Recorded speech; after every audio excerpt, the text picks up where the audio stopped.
ఎంత బానే ఉంది. మరి ఈ యూట్యూబ్ వెబ్ సిరీస్ ఎలా 'మా నర్సింగాడు పెళ్ళికి లేట్ అయ్యాడా' మా నరసింహాడు పెళ్లికి లేటు అయ్యాడి. ఎట్లా అది ఆపర్చునిటీ వచ్చింది దాని గురించి చెప్తారా? అదే ఒక ఆర్ట్ అమ్మ అది. దానికి ఏముంది? ఆహా! అసలు మీకు అవకాశం ఎలా వచ్చింది? అవకాశం నేను రావుగా ఒక సీరియల్ చేస్తుంటాం. 3 ముళ్ళ సీరియల్ చేస్తుంటాం. హ్మ్. హ్మ్. మాకు షార్ట్ ముందు మేకప్ వేసి కూర్చుంటాం. సార్ ఏమైనా చేద్దాం రావుగా నాకు దాదాపు 10 ఏళ్ళని తెలుసు. ఓకే. రాఘవ గారి ద్వారా మీకు ఆపర్చునిటీ మా వచ్చింది ఫ్రెండ్ అవకాశం. రాఘవ అతను రైటర్, మంచి రైటర్ నాకు తెలుసు. ఓకే. మేము ఎట్లా మేకప్ వేసి కూర్చున్నప్పుడు రావు గారు ఒక మంచి స్టోరీ రాయండి సార్ చేద్దాం ఒక అరగంట అన్నాను. హ్మ్. ఫస్ట్ నమ్మలే అతను. హ్మ్. ఎందుకు సార్ ఇవ్వలేవని. నీకెందుకు నువ్వు చెయ్యి నేను చేస్తాను అని చెప్పి అమౌంట్ నేను పెడతాను నువ్వు రాయి అన్నాను. ఓకే. మీరు ప్రొడ్యూస్ చేస్తా అన్నారు. నేనే ప్రొడ్యూస్ చేస్తాను మంచి స్టోరీ రాయి వాళ్ళకి ఒక థ్రిల్లింగ్ ఉండాలి అని చెప్పాను. ఓకే. అంటే వాళ్ళు కూర్చొని మాట్లాడుకుండేది. ఇప్పుడు రెగ్యులర్ గా ఉండకుండా కొంచెం యూనిక్ గా డిఫరెంట్ గా ఉండాలని చెప్పి చెప్పారు. రొటీన్ ఏదో పెట్టి సాంగ్ చేసామన్నట్టు కాకుండా డిఫరెంట్ గా ఇప్పుడు నేను నా వయసుకి అంటే ఫాదర్ గెటప్ అట్లా కాకుండా ఏదో డిఫరెంట్ చేయమని చెప్పాను. ఏమన్నా కొత్తగా చేయాలని చెప్పారు. రైట్. అతను ఆలోచించి స్క్రిప్ట్ తెచ్చాడు. ఇట్లా ఉందంటే ఓకే క్యారీ అని చెప్పి ఫస్ట్ నీ ఇష్టం డిఫరెంట్ ఉండాలని చెప్పా. ఓకే. సో అలా అవకాశం రావడం మీరు అనుకోవడం చేయటం జరిగింది. రైట్. అంటే మరి మీ కూతురు వయసున్న అమ్మాయి పక్కన జోడీగా యాక్ట్ చేయడం ఎలా అనిపించింది? ఆర్టిస్ట్ గా అట్లా ఊహించుకుంటే ఏ నటుడు నటించలేదు. ఇప్పుడు కత్తితో పొడిచే సీన్ వస్తుంది, నిజంగా పొడుస్తావా?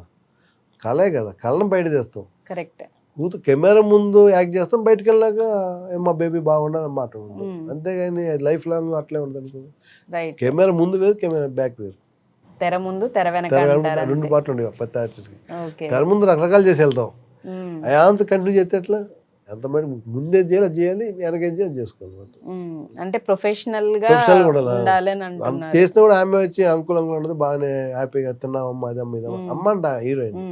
నాతో ఏదో చేసిందని చెప్పి బయట వాళ్ళకి ఎంత ఓన్లీ క్యారెక్టర్ చూడాలి కానీ నర్సింగ్ చూస్తే ఎట్లా? యాక్టింగ్ వరకు మాత్రమే మీరు అలా, బట్ పర్సనల్ గా మాత్రం మంచిగా బాగుంటాం. పెళ్ళి మాకు పిల్లలు పుట్టి అంత ఓకే.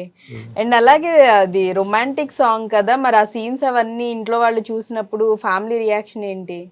అంటే అన్న అంత అవసరం ఉన్నారు కానీ చేయాల్సి వచ్చింది, చేసాను, దాన్నే ఉంది. జస్ట్ కెమెరా ముందు చేసింది.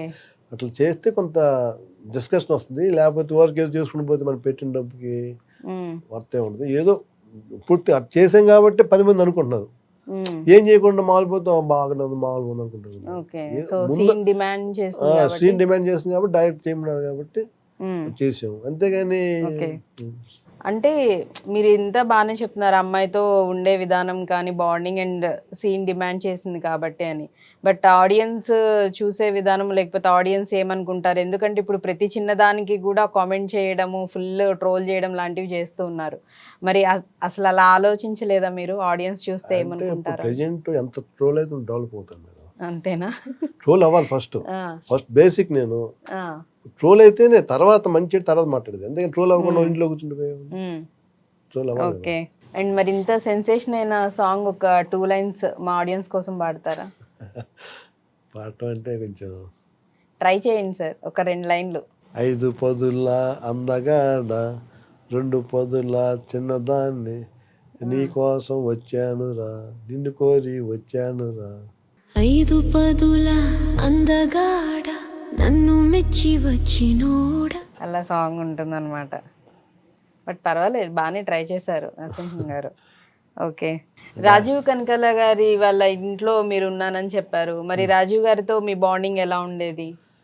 మేము ఉన్నప్పుడు రాజీవ్ గారు degree final year madam, fine ఆర్ట్స్లో డిగ్రీ చేస్తున్నది. అప్పుడు మ్యారేజ్ కూడా కాలేదు. ఓకే. మేము ఇద్దరం కలిసి నైట్ సెకండ్ షోకి వెళ్తుండేది.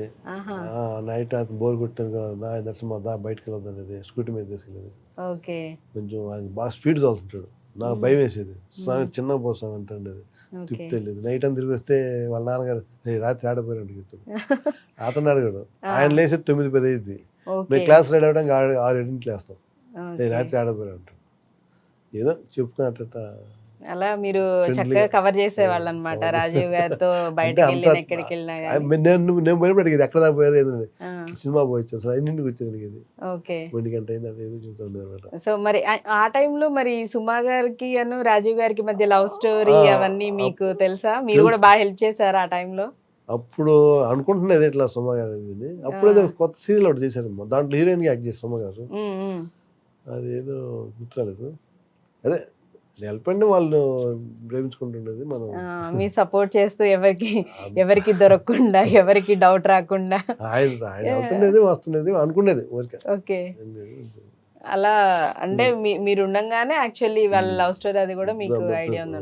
ఇప్పటికీ ఆ బాండింగ్ ఉందా రాజీవ్ గారితో? ఇప్పుడు కూడా రెగ్యులర్ గా మనం టచ్ లో ఇంటికి కలిసి ఉంటారా? వచ్చాను, ఓకే. ఫోటోలు పెట్టాను, నరసింహ బాగున్నావు ఏం చేస్తుంది రా ఒకసారి అన్నాడు, మొన్న ఇంటికి వెళ్ళి కలిసి వచ్చాను. ఓకే. సరే మంచి అవకాశం వస్తే పిలుస్తాను, రెడీగా ఉంది. ఓకే. సో అవకాశాలు ఏమన్నా చెప్తామని మా అన్నారు. డైరెక్టర్ సో చెప్తుంటాను, స్వీట్. చెప్పినప్పుడు అతను ఫోటోలు పంపించాను. ఓకే. అదే అవకాశం అంటే వెయిట్ చేయాలి, బాగా లేట్, తెల్లారి పొద్దున్నే అయిపోతుంది. ఆబ్వియస్లీ పేషెన్స్ ఉండాలన్నమాట. అంటే మన తగ్గ క్యారెక్టర్ పడాలి, ఏదో ఒకటి ఇచ్చేవండి పెడితే మళ్ళీ పండకపోతే వేస్ట్. వేస్ట్. అవును, అది నిజమే. చూద్దాం ఓకే. మనం రాత అట్లా అట్లేదు.